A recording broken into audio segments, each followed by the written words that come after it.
आमंत्रित किया गया 29 अप्रैल को और 15 जून इसकी आखिरी तारीख थी बिडिंग की। तो उस समय में जो शर्तें थी उसमें साफ कर दिया गया था कि 2019 से पहले की जो कंपनियां रजिस्टर्ड होंगी वही टेंडर में शामिल हो सकती हैं। टेक्निकल इवैल्यूएशन में ये पॉइंट था। 70 नंबर उस चीज के थे। 70 नंबर का जब आप इवैल्यूएशन करेंगे, 0 नंबर है इस कंपनी के पास। ये कंपनी बनी 2020 में सितंबर में। शर्त क्या थी कि 2019 से पहले बननी चाहिए थी। ये एलिजिबल ही नहीं थी कंपनी, इसको आपने ठेका दे दिया और आपने ठेका दिया और आपने कहा कि 10 करोड़ रुपए इसका टर्नओवर है। ये इतनी कंपनी आम कंपनी है। आप देख रहे हैं कि जो आज सिक्योरिटी गार्ड काम कर रहे हैं उनको ड्रेस तक नहीं दे पाए। अगर 10 करोड़ टर्नओवर था तो पहले दिन ड्रेस देते ना।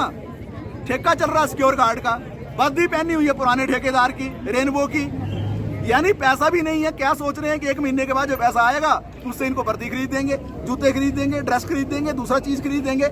हम कहना ये चाह रहे हैं बहुत बड़ा गड़बड़ झाला आईजीएमसी के अंदर हुआ है, घोटाला हुआ है। हम प्रधानमंत्री को, देश के राष्ट्रपति को लिखने वाले हैं ये पूरा, क्योंकि ये पैसा जो वार्ड अटेंडेंट के लिए, जो सिक्योरिटी गार्ड के लिए, जो सफाई कर्मचारियों के लिए आता है, केंद्र सरकार का आता है। हम लिखने वाले हैं कि यहाँ घोटाला हुआ है। हम राज्यपाल महोदय से मिलने वाले हैं, मुख्यमंत्री से मिलने वाले हैं, इंक्वायरी कॉन्स्टिट्यूट करने की हम मांग कर रहे हैं और दूध का दूध पानी का पानी हो जाएगा। ये कंपनी तो बाहर जाएगी, 100% श्योर है, लेकिन इसके पीछे जो अधिकारी यहाँ शामिल हैं वो जेल की सलाखों के पीछे होंगे। उन पर FIR दर्ज होगी, उन पर मुकदमे होंगे। एक बात हम ये कहना चाहते हैं। दूसरी बात हम क्या कहना चाहते हैं, जो कोविड वॉरियर हैं, चाहे वो वार्ड अटेंडेंट है, चाहे वो सिक्योरिटी का स्टाफ है, चाहे वो हमारे सफाई के कर्मचारी है, अगर 1 घंटा सफाई का कर्मचारी यहाँ झाड़ू ना दे ना, लग जाएगा पता कि आईजीएमसी के अंदर क्या होगा।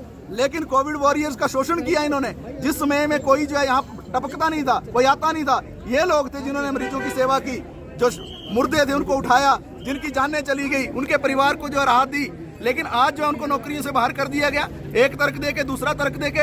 हम कहना चाहते हैं अविलंब ये सारे के सारे कर्मचारियों की नौकरी पर वापसी होनी चाहिए। और अंदर डरा रहे हैं कर्मचारियों को, ये धमकियां दे रहे हैं, अंदर धमकियां दे रहे हैं कि जो बाहर जाएगा आंदोलन में। आप देश के कानून को खत्म करना चाहते हैं। बाबा साहब अम्बेडकर ने जो संविधान लिखा, आज अनुच्छेद 19 में क्या लिखा कि किसी को भी अपनी एसोसिएशन बनाने का अधिकार, आवाज बुलंद करने का अधिकार है। अंग्रेजों के जमाने में 1926 में जो है यूनियन बनाने का अधिकार मिल गया। आज ये डरा रहे हैं, धमका रहे हैं सबको कि आप बाहर नहीं जा सकते हैं। क्यों? क्योंकि कुछ ना कुछ गड़बड़ झाला ना। अगर ये इतने सच्चे पक्के हैं तो क्यों बोल रहे हैं? और अंदर से क्या बोल रहे हैं कि क्या कर लेंगे ये बाहर आके?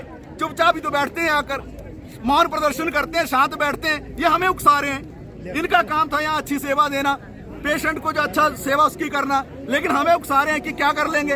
अगर हमें आप उकसा रहे हैं तो कोई बात नहीं। अगर आप इस लाइन पे चलते हैं तो हम CITU की ओर से कहना चाहते हैं, हम मरीज के लिए हर वक्त हैं, लेकिन आपके लिए नहीं है। अब यहाँ के प्रबंधन के लिए आपको जो तंगी होगी आने वाले समय में, अगर मजदूर जो आर पार की लड़ाई लड़ेंगे, मुख्यमंत्री साहब स्वयं कह चुके हैं इस बात को कि व्यवस्था परिवर्तन होगी। तो व्यवस्था परिवर्तन का मतलब ये है घोटाला नहीं चलेगा। व्यवस्था परिवर्तन का मतलब ये है जिनको रोजगार से निकाला गया वो रोजगार में होंगे। व्यवस्था परिवर्तन का मतलब ये होगा कि जो कोविड वॉरियर्स है उनके रोजगार की सुरक्षा होनी चाहिए। तो इसलिए अगर जो है ये हमारे से जो है आंदोलन के लिए हमें उकसाते हैं, ये हमें धमकी देते हैं, तो निश्चित तौर से मैं DC महोदय और SP महोदय को कहना चाहता हूँ CITU की ओर से, आने वाले समय में निश्चित तौर से आंदोलन उग्र होगा। ये सत्याग्रह महात्मा गांधी जी की लाइन पे चल रहा था क्योंकि हम उनके फॉलोअर्स हैं, लेकिन हम भगत सिंह के भी फॉलोअर्स हैं। अगर आप चाहते हैं कि माल रोड पे गिरफ्तारियां होनी चाहिए, की है। आपको मालूम है क्या हुआ था 2019 में, 2016 में क्या हुआ था? हर तीसरे दिन माल रोड पे गिरफ्तारियां होती थी।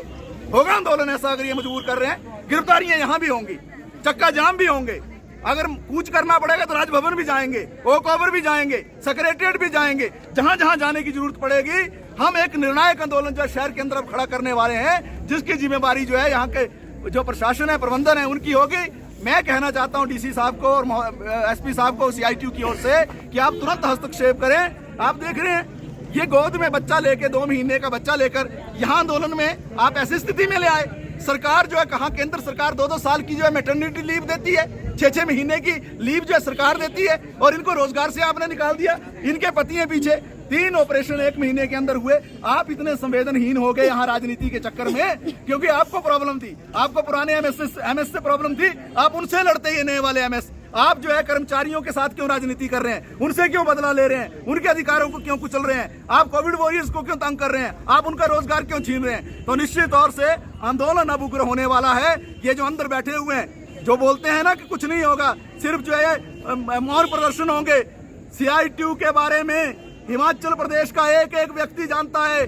जहां जहां जुल्म, शोषण, अत्याचार होगा, ये लाल झंडा बुलंद होगा और आंदोलन में जो भी कुर्बानी देनी पड़ेगी, जेलों में जाना पड़ेगा, गिरफ्तारियां देनी पड़ेंगी, डंडे खाने पड़ेंगे, चक्का जाम करने पड़ेंगे, पीछे हटने वाले नहीं है। आज बता देंगे इनको आने वाले समय में कि IGMC के प्रबंधन की तानाशाही और दादागिरी जो है शिमला के अंदर चलने वाली नहीं है। इस पर हम नकेल लगाएंगे और मैं दावे से कहता हूं आपके चैनलों के माध्यम से कि जब हम जो इस सारे विषय पर जाएंगे, ये सारे डॉक्यूमेंट जो हमने इकट्ठे किए हैं, इनमें से बहुत सारे जो जेल की सलाखों के पीछे होंगे। एक सवाल सबसे बड़ा है,